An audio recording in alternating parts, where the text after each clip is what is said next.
Hi, my name is Lacey. I'm going to be your assistant nurse today. Can you go ahead and state your name and date of birth?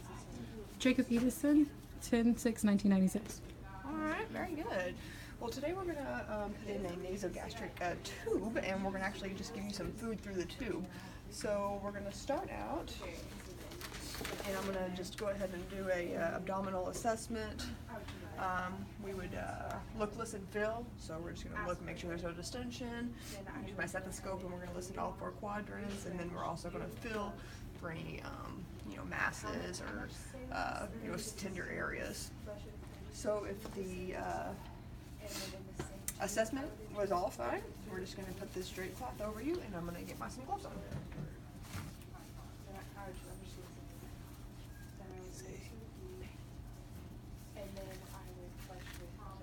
Are you in any pain before we start?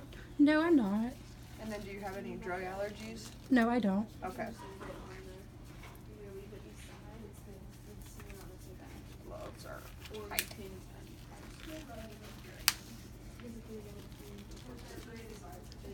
Alright.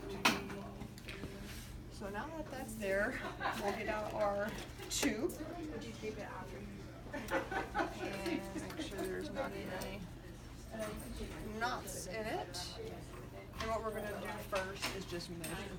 So from the nose to the ear to the xiphoid process. And then at that point, I'm just going to tape a little bit to make sure that that's how far it goes in. So make sure that just stays right there. Go ahead and just lube up the end.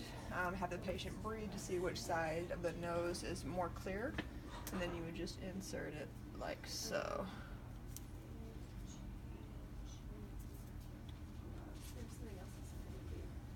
It didn't go far at all, does it? No. Okay. So mannequins is a little bit harder to get it to go. So for video's sake, we're going to assume that this is all the way up here. You're going to go ahead and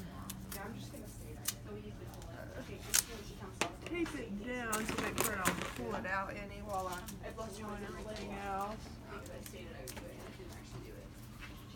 Take my syringe, and I'm just going to aspirate some stomach content out. So at this point, I would just go ahead and check the pH of this to make sure that I am actually in the stomach.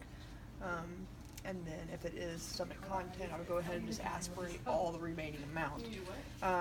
With this, I'm going to measure it to see how much was in there to check the residual, and then put everything back in the stomach. You then get a new syringe, about 30 milliliters of sterile saline, and then you insert that to flush the tube.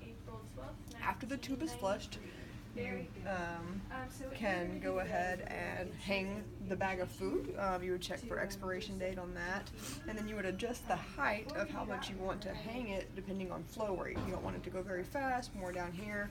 The higher you go up, the faster it will go in. So the food's going to be all in. As soon as that is done, then you would again just flush the tube. You would clamp it, and then you would hang it for next feeding. You would also measure the remaining amount of the tube to make sure that that doesn't move, and then you would document that in place.